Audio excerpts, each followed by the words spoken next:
Hi, this is Bethany Gagne, founder of Numinous, the organization that sponsors the Global Peaceful Cities Project. And today it is an amazing pleasure for me to be able to speak with author Gregg Braden. He is a his signature style is always combining this idea of ancient wisdom with current peer-reviewed research. And he has an exceptional passion for teaching people the wisdom of living from the heart, as we've been teaching the Global Peaceful Cities Project. So Gregg, welcome. Thank you so much for your time today. Hey, Bethany, I am absolutely thrilled to be with you. It's the first time you and I have worked together in this capacity. I'm not sure why that is, and I'm looking forward to our next. I want to thank you for the work you're doing. My sense is our time is going to go by very, very quickly. I'm going to follow your lead, and wherever you'd like to go, I am happy to go there with you. Absolutely. Well, I have about 2 questions I'd love to ask for you. If you could you talk to people about what the amazing benefits are of cultivating the heart-brain connection in everyday life? Well, let me back up. I'd be happy to do that, and let me describe what that heart-brain connection is. 1991, scientists made a discovery that was surprising even to them so late in the game. We've been experimenting and transplanting hearts, for most of the 20th century, and it was only in 1991 they discovered the existence of 40,000 specialized cells in the human heart that are called sensory neurites. They are essentially brain-like cells, but they're not in the brain, in the cranial brain, and they are concentrated in the heart in such a way they create a neural network that is actually called the little brain in the heart. So we all know that we can think with our head. We all sense that we can feel with our heart. And for many people, there's this sense of exclusivity. We do one or the other. And what the science is showing, and what our most ancient and cherished spiritual traditions tell us, is that where we find our true power is when we harmonize 2 organs into a single potent system, when we harmonize the heart and the brain to create what is technically called heart-brain coherence. When we allow ourselves to move into this space of heart-brain coherence, for a lot of people, they think that is the goal, is to create the coherence, and it may well be, and that's fine. What we also now know is it is a doorway, it is a portal. Once we are in this space, there are so many other things that we can do. For example, we can tap very deep states of intentional intuition.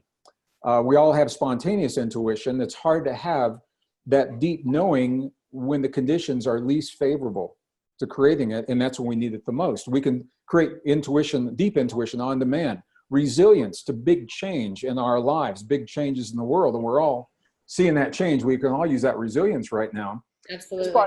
Just by harmonizing the heart and the brain, we trigger over 1,300 positive biochemical reactions in the body that include everything from an enhanced immune response. We can actually strengthen our immune system on demand. With my travel schedule, anybody that's looked at my website knows that my travel schedule is very extensive, and I've worked with HeartMath almost since their inception, since the year of their inception, yeah. And I've used these techniques at least once a day since then, and I couldn't keep the travel schedule I do if I didn't.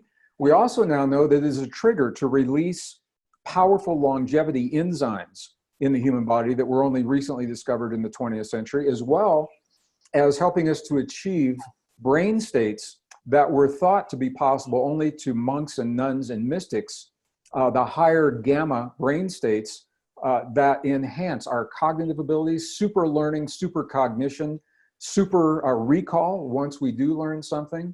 And I'm just scratching the surface. So I'm giving a sense it's more than the goal, the end of creating a heart-brain coherence. Once we create that coherence, it is the doorway to extraordinary potentials that have been believed to be relegated only to a few people who dedicate their lives to studying these things. And now we know we can do it in our living rooms without studying in a monastery on a mountaintop halfway around the world. And that's where I really acknowledge and honor the Institute of HeartMath, their dedication, their perseverance, the science, the rock solid science. Plus, they're just really, really nice people to work with. Now, I know you know that, Bethany. Yeah, yeah, absolutely. But real quick question before I get to the next one. Out of all your books, because you just described that so beautifully, which book would you recommend people? Because I know you have so many books. Sure. Well, I do have a lot of books, and I speak about this from different perspectives in each of those books. The one that would zero in with the actual instructions and case histories is a book that is called Resilience from the Heart. It was released, I believe it was released in 2016 by Hay House Publishing. So Resilience from the Heart, and it is broken into two parts. One is personal resilience, and using these techniques to create that personal resilience in our lives. Personal resilience can become community and social coherence. And I think we're all seeing a need for that as well. And what the studies are showing is that what is good for us inside of our bodies, the benefits extend beyond our bodies into our families, into our communities. And it's not hocus pocus, science fiction. This is rock solid science. I'm a degreed geologist. I was in the past. I'm not a practicing geologist now. So the earth science really fascinates me. And what we now know is that the heart is the strongest biomagnetic field in the human body, much stronger than the brain. And it literally couples, it couples with the magnetic field of the planet that we live upon. So when we harmonize our heart and our brain, not only are we doing something that's good for us at the moment, but we're actually riding on the power of the planet, of Mother Earth, and the magnetic fields that sustain life on this planet. And I think for me, it's very powerful to have that sense that I'm part of something greater and harmonizing in a natural way, a way that is very, very fundamental, very natural, and very easy. So that's a long answer to a short question. No, that's a great reference. I'm going to have to get that. My next question then is right along those lines is what kind of science can you offer people to have them start to engage with the understanding that we are all connected. We feel separate. People feel kind of separate and alone, but that's because this research works is because we are connected. Can you share with people something that would truly help them wholeheartedly embrace that concept? I can share if you're a left brain scientific kind of person, the science, science doesn't have all the answers. And I think science can simply inform us as to the nuts and bolts of how things work, the mechanism, and then it's up to us to find out how we apply that mechanism in our lives. So there was an experiment that was done at the University of Geneva in Switzerland in the early 1990s that for me really sealed the deal on the connectivity. And let me just describe that experiment very briefly. It was viewed by over 4,000 journalists at the time, and very few reported it because they didn't understand what they were seeing. It was in Geneva. And what the scientists did was they took a photon. A photon is the fundamental stuff that an atom is made of. So we're talking about the stuff of our bodies and the stuff of our physical world. They took a fundamental particle called it's a particle of light, actually is what it is. And they wanted to have two particles with identical characteristics. So they took this photon and they broke it in half. So there were two identical photons that came from the same original photon. They were called twin photons.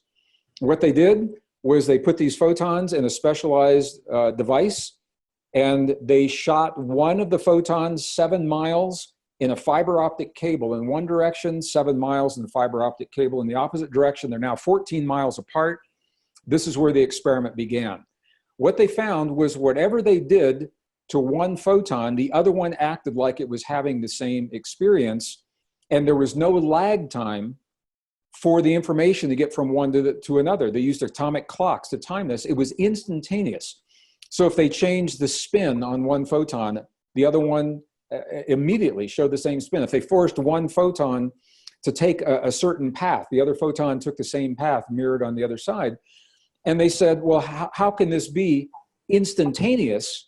How does the information get from one place to another? And the answer is it doesn't, because it's already there. And this is where it gets really interesting. What they found is that once physical matter is connected, even when the physical matter becomes separated energetically, it remains connected. Those two photons originally were one.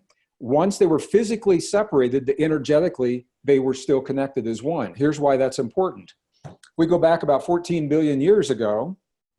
Scientists say if you could take all of the matter in the universe, take out all the empty space, and bring it back down to the moment just after the Big Bang, they say that all of the physical matter would be about the size of a single green pea and really hot, about 18 billion degrees Fahrenheit. That's what they tell me. I said, how do you guys know that? And they said, well, it was hot. Okay, it was really hot, and we know that. So here's the thing.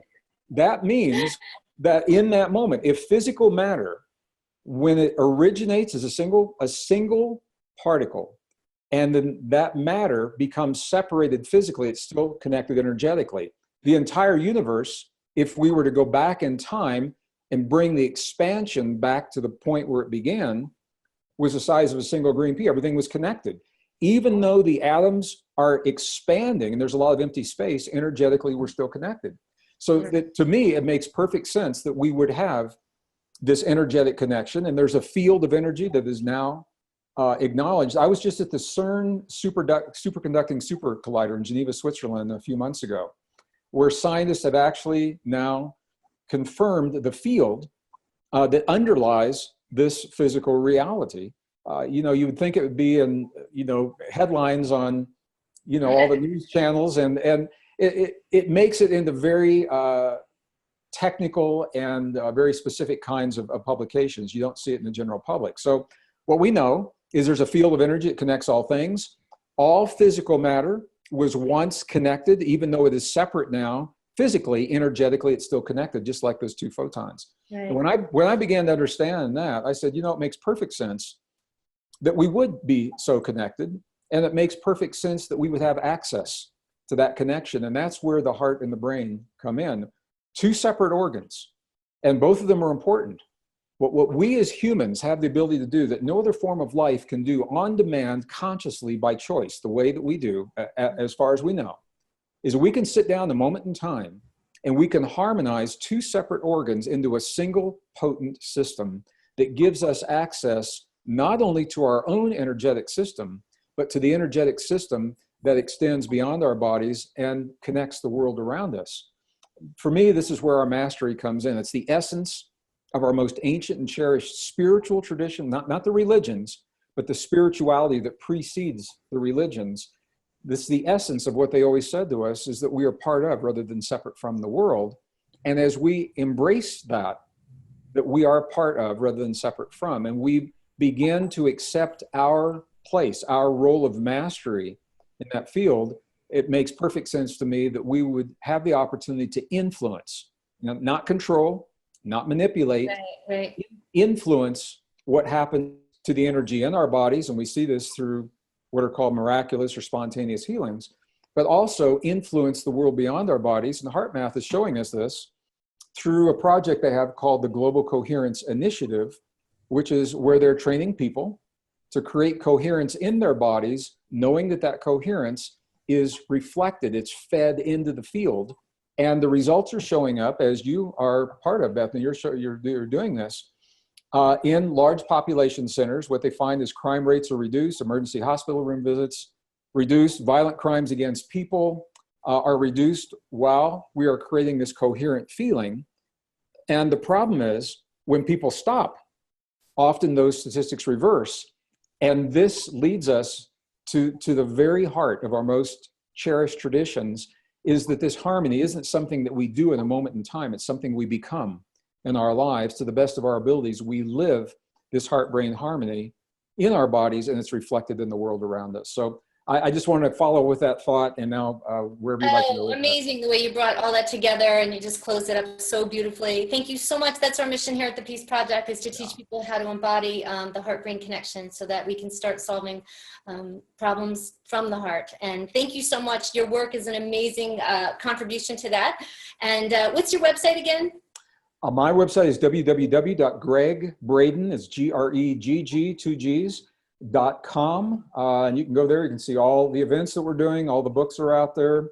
They're also on Amazon, Barnes & Noble, wherever books are sold. So Bethany, thank you for having me today. Thank you for the work that you're doing in the world. I want to thank all of our viewers for just taking the moment out of your time to click on that link that connected me to you and Bethany today. Thank you all so much. Thank you very much, Greg. Have a great day. You as well. Take care. Thanks.